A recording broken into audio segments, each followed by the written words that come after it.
Oh, hello, my friends. Welcome to Sideline 2022. I'm Chris Porter. Tonight we start the show with an instant classic down in Clay County as the Fleming Island Golden Eagles hosted the Creekside Knights. It's a game that came down to the final possession. Director Tyler, let's roll those highlights. A big crowd on hand for this showdown. Pick it up late in the third quarter. Fleming Island in the lead. Sean Ashtonfelder says, meet me in the end zone, because that's where it's going down. These teams went back and forth. Now to the fourth quarter. Sebastian Broughton pass almost picked off, but it lands in the hands of Sam Singleton, who says, look what I have, and he's in for the score.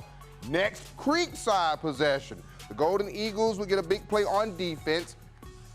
Oh, here it comes. Devontae Lewis says, aha, I've got this INT, and the Golden Eagles are flying high, and they are in business. They would capitalize on the turnover. Singleton, yet again, here's your rolling out, might be 35-31 Fleming Island, but Creekside will get one more chance. Clock tick, tick, tick, tick, tick, tick. Wilson to Ashton Reynolds. Good night, game over, drive home safely. The Knights win a thriller, 38-35. Honestly, we've done it before. We did it in the Oakleaf game, actually.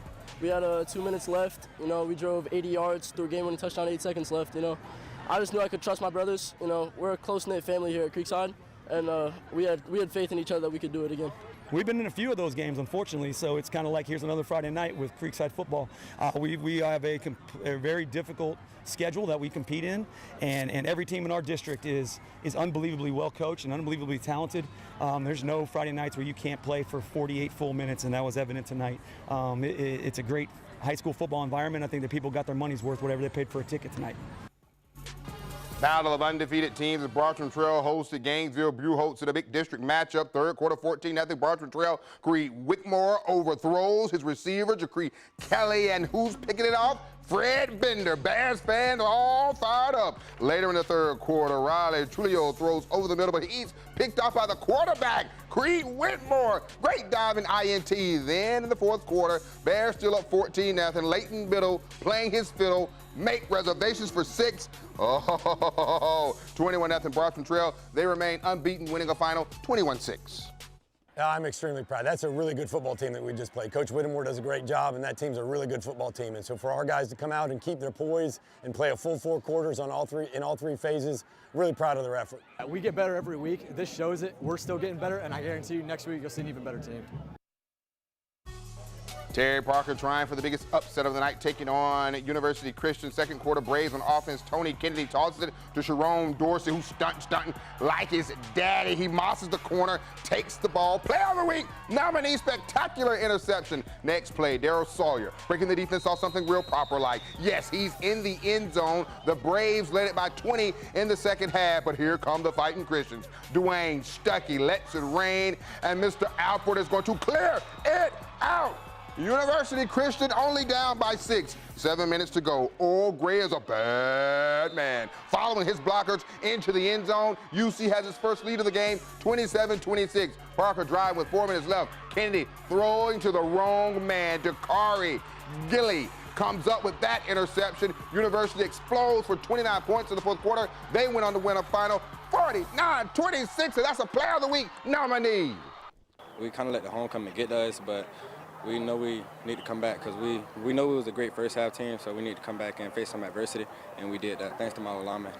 I think the second half was one that could make you or break you, and the way the guys responded and got back into the game, took the lead, and the way they played the fourth quarter just shows what kind of team that we have and what we're capable of.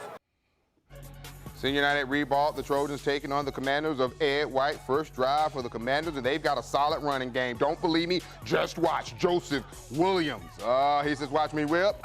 Watch me Nene. Trying to take out Andrew Badillo. Later on the drive, Gabrielle Gorman takes the direct snap, and he's bouncing it to the outside. He gets it in there. That's Maurice Daniels. Wait a minute. Bounce to the outside, but he's met by Maurice Daniels. Great hit for the Commanders. Turn it over on downs. Rebound on offense. Mr. Buford, he floats it too high. Thomas Tavalis with the interception, weaving in and out of traffic like he's on I-95. Pick 6, 8-0. Commanders. Trojans get back into the end zone. Buford throws it, but it's tipped in the air. Malik Phillips with the INT. Ed White will go on to win by 8, 30-22. Game of the week reigns at Atlantic Coast. Hey, Kia. Hey, Peyton. Hey, Pierre. That's my family there, y'all. The Vikings entered this game having won 4 straight. Their defense was setting the tone early. Everybody on the defense stopping the running back there. Fumble! Jamari Whitehead, he recovers the fumble. The Vikings offense would march down the field. Roman Doles to Amari McIntyre juggles, but still holds on to the touchdown. 12-0 reigns at this point. 2-point conversion, no good. Later in the second quarter, Vikings knocking at the door again. Sincere Cohen says, I'm sincerely getting into the end zone here. Vikings win 5 in a row now. They win a final 34-0. The St. Augustine Yellow Jackets hosted the winless Gainesville Hurricanes tonight. The Yellow Jackets, Florida Rector Jim, looking to improve to 5-3 on the season. Opening kick, and they call special teams special for a reason. Andre Andrews following his blocker. Goes left, then he goes right, then he's going to come up the field here. They call that the Cupid Shuffle. Oh, deep inside of Gainesville territory before he is finally stopped. Lachlan Hewlett going to give it to his running back here, Devontae Lyons, and there he is on the right side, and nobody's stopping that guy. 7-0 Yellow Jackets, still in the first quarter. Yellow Jackets out to a 14-0 lead, and this is Mr. Lachlan Hewitt showing off his arm. Daryl Jenkins, where are you? Whoop, there he is. Yellow Jackets would never look back, dominating Gainesville, 58-0. Fort White at Ridgeview, and here come the Panthers. Opening drive, and the Indians would set the tone. Clayton Philpott hooks up with Kamarion Griffin for the touchdown. Fort White on the move. Let's jump to the second quarter now. Hayden Adams takes the handoff on the right side. Breaking the defense saw something real proper like. They would go for 2 here, not the field goal. And this is a play of the week nominee. Kamarion with the one-handed juggling act. Fort White will go on to win this game 32-15. Hashtag Team Sideline. Oh, we got some spectacular photos from you guys from across the First Coast. The Kushners, Chad Kushner, my daughter, my aunt, his kids all at the game at Atlantic Coast tonight. So good to see you, Kush. And then you have the Atlantic Coast Stingrays students showing their school pride. Great photos from around the First Coast. If you're from this area, just remember this. All you gotta do is whip out that cell phone, snap a pic, post it on Twitter or Instagram using the hashtag Team Sideline, and we'll show your pic. We're back after this.